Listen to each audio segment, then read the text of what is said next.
A police officer was fired for apologizing to an Army sergeant. The incident escalated in a nearby cafe when the officer and sergeant argued over a misunderstanding. As tensions rose, the cop recognized his error and apologized.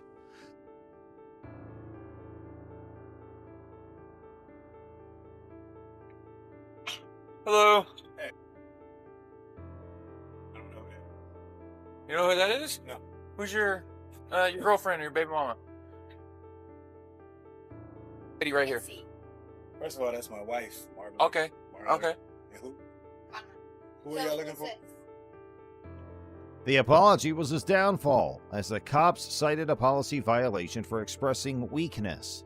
The officer's termination has divided the community, with some applauding his openness to accept mistakes and others arguing that the department must maintain discipline. The event illustrates the delicate balance between law enforcement responsibility and expectations. Investigate. Right there. 9 years, U.S. Army. Now, what's the problem? Okay. What's your first name? I don't have to identify myself to you, do I? Am I under investigation? You want to tell me what's going on? Can you Don't confirm the knock on my address? window. No, she can't come out there. Y'all need to tell me what's going on. This is my house. Don't. Copy. They're advising that this is not the right address. Hi, Ma'am, ma'am? Y'all violating my rights right now.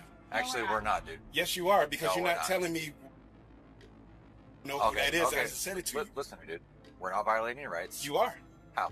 Because Which right? Which civil right are we violating? Why are you raising your We're voice? not violating Why is he raising anything, his voice? okay? Why is he raising So his voice? we are here on Are you a threatening welfare me? check. An urgent call from the local medical center about a poisoning incident disturbed the solemn atmosphere at the police department on May 10, 2020. The officers rushed to the scene, their expressions furrowed with concern. The medical institution received a frightened patient with symptoms of purposeful poisoning. The detectives and medical professionals methodically gathered evidence to solve the case. They remained concentrated as the situation grew severe, reflecting their dedication to finding the truth. The tragedy highlighted the community's issues and law enforcement's vital role in protecting the people of the city. What's his problem? Okay. Nah, I need your badge numbers. I'm sorry. That's fine. I'll I'm give sorry. you my badge number. But so the reason we're here is to Now make you're sure telling me the somebody reason is after you okay. told me to eat it. So you told me to eat it, right? Marler? I messed up.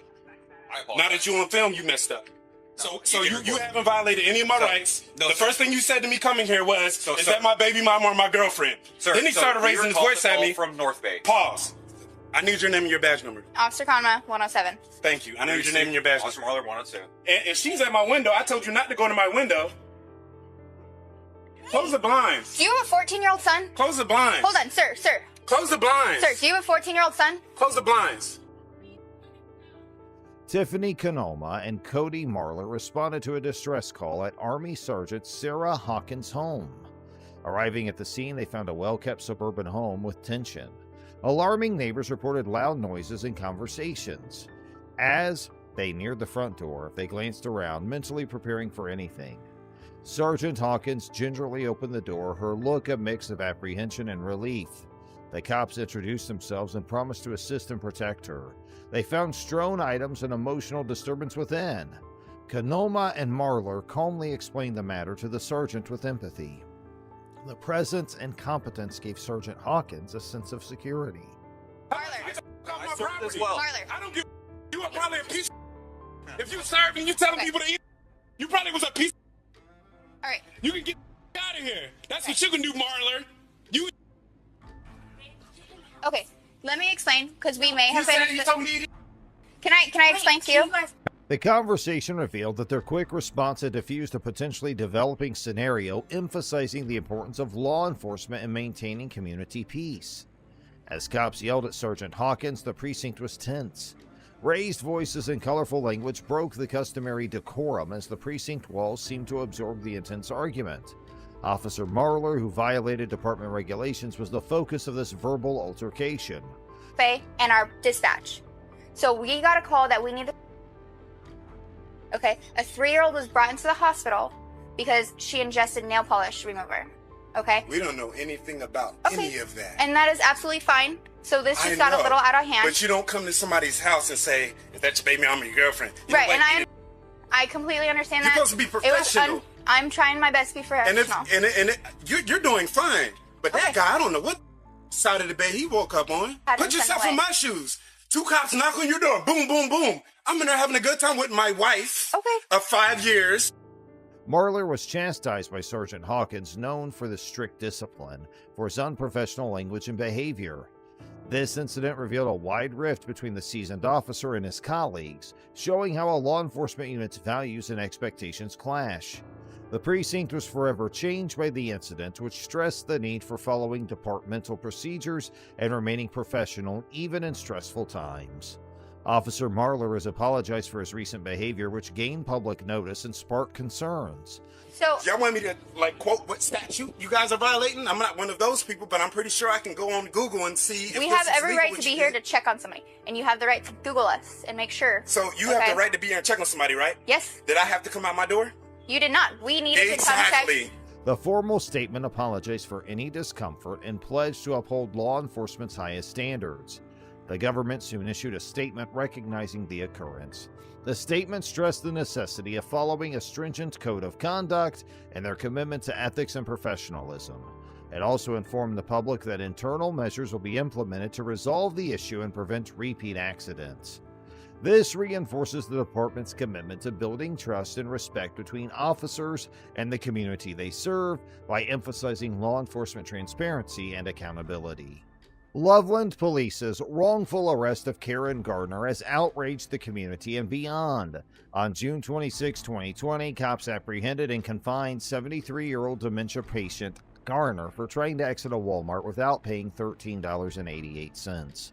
The officer's wrist lock and shoulder pressure caused Garner to dislocate her shoulder, break her arm, and other injuries. Later publication of body camera footage fueled public fury. The incident emphasizes the necessity for law enforcement mental health training and awareness.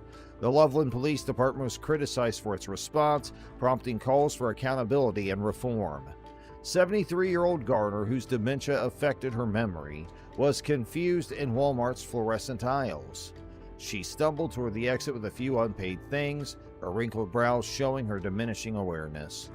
The store security guards gently intercepted Gardner, seeing the weakness in her eyes. An understanding staffer guided her back to the checkout amid the chaos. Gardner's brief attempt to disappear revealed her dementia and the difficulty memory loss causes. Officer Austin Hopp responded quickly to the emergency call. He fought Gardner and restrained her with determination. Hopp used controlled power and professional urgency to control the issue. The intense interaction highlighted law enforcement's challenges in preserving public safety in complex and possibly dangerous situations. And before that, you tried to steal from Walmart. And they caught you and took the stuff back. Stand up. Oh.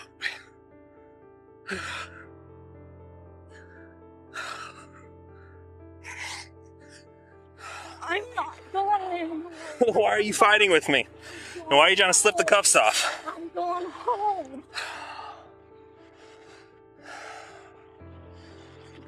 Stop. I'm going home. No, you're not. Are you finished? Are you finished? We don't play this game. You understand me? And if you try to kick me, oh, this is gonna be bad. I'm going home. Stop. I'm going home. I'm going home. Officer Daria Hilali arrived with nervous anticipation. As she approached, her stern face showed determination.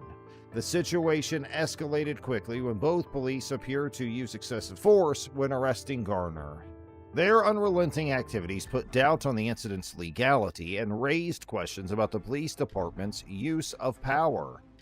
They watched in surprise, increasing their concern as the interaction developed, and the tragedy raised important questions regarding police training and responsibility, prompting a reevaluation of public safety practices.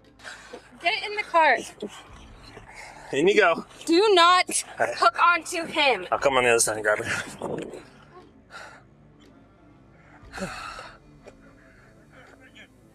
What's that? Where's your sergeant? Who's my sergeant? Yeah. Okay, well, first, I can tell you that. Sergeant Metzler. He's at the police department. You can go talk to him if you have an issue. Yeah, give me your car so I can put a report. Okay. I see you there, how you throw the little kid. Little kid? Well, I don't know. He's not if a little kid. And this is what happened. He was just walking, and I see you how you grab him. Stole from Walmart. Officers ignored mental health regulations when treating Gardner. Their unwillingness to recognize Gardner's condition violated vital policies protecting vulnerable people. A regretful and avoidable escalation occurred due to her mental illness being ignored. Law enforcement might have avoided this tragedy with better training and mental health knowledge, underscoring the need for better awareness and protocol when dealing with mentally ill people. After the disturbing occurrence, Loveland settled with Garner for $3 million. The whole situation, that's the thing. Yeah, you know, but it's like... But knowing the situation, do you feel differently now? Oh, yeah. But that's you know, it. like seeing it from there, that guy just walking. Yeah, I get that. Know? I get that. So when I went to go grab her and talk to her, she started running, leaving, pulling away from me, trying to fight me. Well, that's the thing. I didn't see it running, you know. Exactly. So before you go to a snap judgment, you gotta get all the facts. But right here, she wasn't running. I get that. I see her walking right there. You pull over. I gotta deal with this. You hang tight, okay? Get your feet in the car. The city's decision shows its commitment to restitution. The settlement honors Garner's experience and takes accountability and justice forward. This shows the power of fairness and transparency in difficult situations. The agreement stresses the city's commitment to healing and progress by making the neighborhood safer and more inclusive. ATF agent James Burke's arrest shocked law enforcement. The episode, which was quite intense, involved corruption and power abuse. The agency's reputation was tarnished by the arrest. Once admired, Burke now confronts legal challenges and public criticism. The incident emphasizes the necessity for law enforcement accountability and transparency to reestablish public trust. As the judicial proceedings continue, doubts about Burke's activities and their impact on other cases remain. Get on the ground! Get on the ground now! Get on the ground! Get on the ground now! I'm a federal agent. 917-110-3. I'm a federal agent. Get on the ground! I'm a federal agent. Why wouldn't you show me your ID when I got here? Don't move forward. You didn't ask for it. You didn't ask for it. Get on the ground. We'll figure it out. Columbus police officers Joseph Fiji and Kevin Winchell arrived at a disturbance with seasoned vigilance. The darkly lit alley with its muffled bustle was illuminated by the flickering street light. They advanced with solid steps and quick looks to assure safety. Both cops showed determination and prudence, demonstrating their years of service. As they approached, anxiety grew, preparing to reveal the nighttime mystery. Agent Burke automatically reached for his federal badge as he stepped forward to assert his authority. Officer Fiji's gruff voice ordered him to the ground despite his clean suit and confident posture. Burke's jaw tightened as he analyzed the situation, his badge gleaming between the need to show his credentials and the officer's demand. His eyes flickered before he complied, a planned move to diffuse the conflict and balance power and cooperation. Federal and local law enforcement jurisdictions are different yet linked. The FBI and DEA have jurisdiction over cross-state matters in federal legislation. They handle terrorism, organized crime, and narcotics trafficking. Police and sheriffs in counties and municipalities address crimes within their boundaries. Law enforcement requires collaboration between various institutions to ensure public safety while respecting their authority and legal frameworks. Agent Burke's defiance changed when Officer Fiji, resolute and determined, led with a charged taser. The car! Why would you make us do this? I didn't want you to. I wanted to. Wait. No, you knew what you were doing. Sir, calm down. Relax. Sir, hey, guys, please, just talk to me for 1 second, please. Get in the car and we'll talk later. Sir, wait. You had your chance. No, I was trying to give you my creds. You didn't let me show them to you. You never once tried. I did. Get in the car. Wait. Now! Have a seat. Please, wait, I gotta breathe. Okay, please, you sir, can, let me you can breathe. sit down and breathe. Let me breathe. I have a medical condition. We're going to get air to you. Get No, your legs no. in. Get your Sir. legs in. We're closing this door.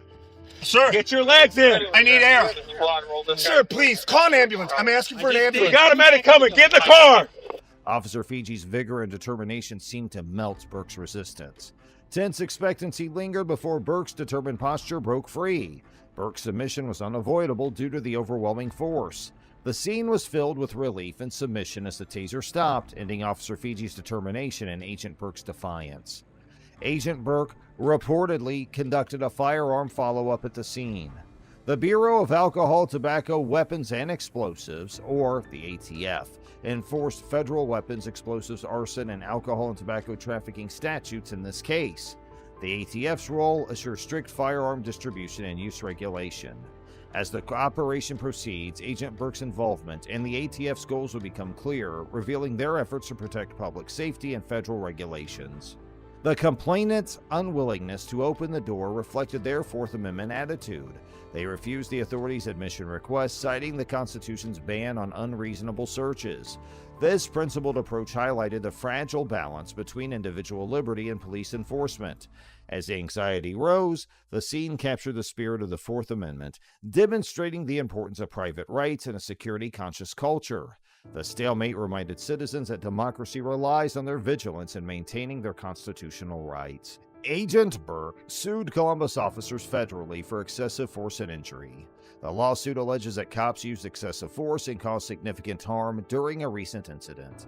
Burke, a devoted law enforcement officer, argues the cops' actions were unnecessary and civil rights violations. Burke's situation epitomizes police misconduct and accountability debates. As the judicial procedures progress, attention shifts to law enforcement practices and the national debate on police use of force.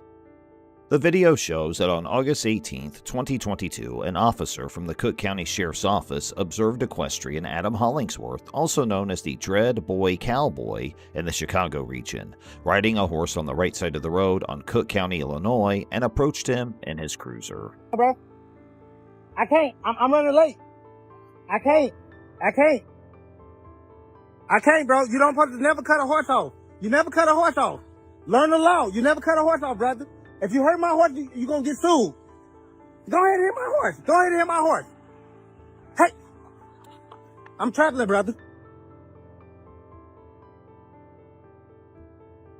So we can clearly see in this video that the man named Mr. Hollingsworth is riding a horse, and the policeman is trying to stop him, but he refuses to stop and continues to state that he is traveling the horse.